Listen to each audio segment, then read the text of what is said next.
Hello everyone, আসসালামু আলাইকুম। আবার আজকের রান্নার এপিসোডে আপনাদের ওয়েলকাম জানাচ্ছি।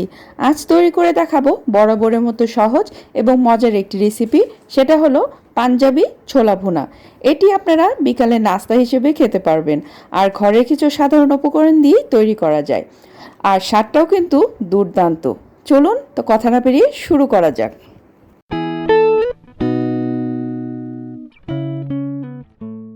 এই ছোলা ভুনাটি করার জন্য এখানে আমি 2 টেবিল চামচ পরিমাণ তেল, এর ভিতরে কিছু শুকনো মরিচ এবং 2-3টা এলাচ এবং 2 টুকরো দারুচিনি দিয়ে একটু ভেজে নিব।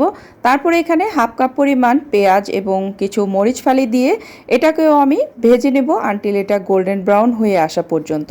আমাদের পেঁয়াজটা গোল্ডেন ব্রাউন হয়ে গেলে এই পর্যায়ে আমি এখানে হাফ কাপ পরিমাণ টমেটো কুচি দিয়ে দিব, আর এটাকে ভালো করে নেড়ে নিব যাতে এটার সাথে মিশে যায়। এখন মিশিয়ে দেবো এখানে 1 টিস্পুন করে আদা এবং রসুন বাটা। এটাকে দিয়ে আমি অল্প একটু পানি দিয়ে দিব।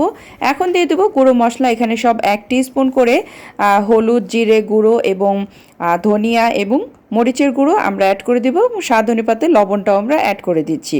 তো দিয়ে আমি এটাকে ভালো করে নেড়ে চেড়ে নিব এবং মশলাটাকে আমরা কষিয়ে নেব অল্প সামান্য পানি দিয়ে, কারণ এই মশলাটাকে আপনারা যত বেশি কষাবেন তাই এটা বুট ভুনার মজাটা কিন্তু সেখানেই আসবে। তো আমরা এটাকে ভালো করে কষিয়ে নিচ্ছি।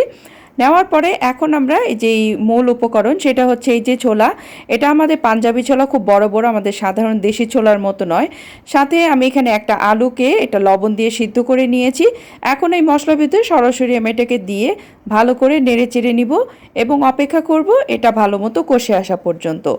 এর মধ্যে এটা ভালো করে 2-3 মিনিট কষে আসলে আমি এখানে অ্যাড করে দেব 1 কাপের মতো পানি। এর থেকে বেশি দেওয়ার প্রয়োজন নেই, কারণ ছোলাটা আগে থেকেই সেদ্ধ করা। তো আমি এভাবে এটাকে দিয়ে মৃদু আছে এটাকে সেদ্ধ করে নিয়েছি এবং দেখুন এই পর্যায়ে কিন্তু আমাদের ঝোলটা একদম শুকিয়ে আসবে। আসার পরে আমি এটাকে সার্ভিং ডিশে সার্ভ করে নেব। তৈরি হয়ে গেল আমাদের মজাদার পাঞ্জাবি এই ছোলা ভুনা। আশা করি আমার আজকের এই রেসিপিটি আপনাদের অনেক সহজ লেগেছে, আর বাসায় আপনারা অবশ্যই এই রেসিপিটি ট্রাই করবেন যে কেমন হয়।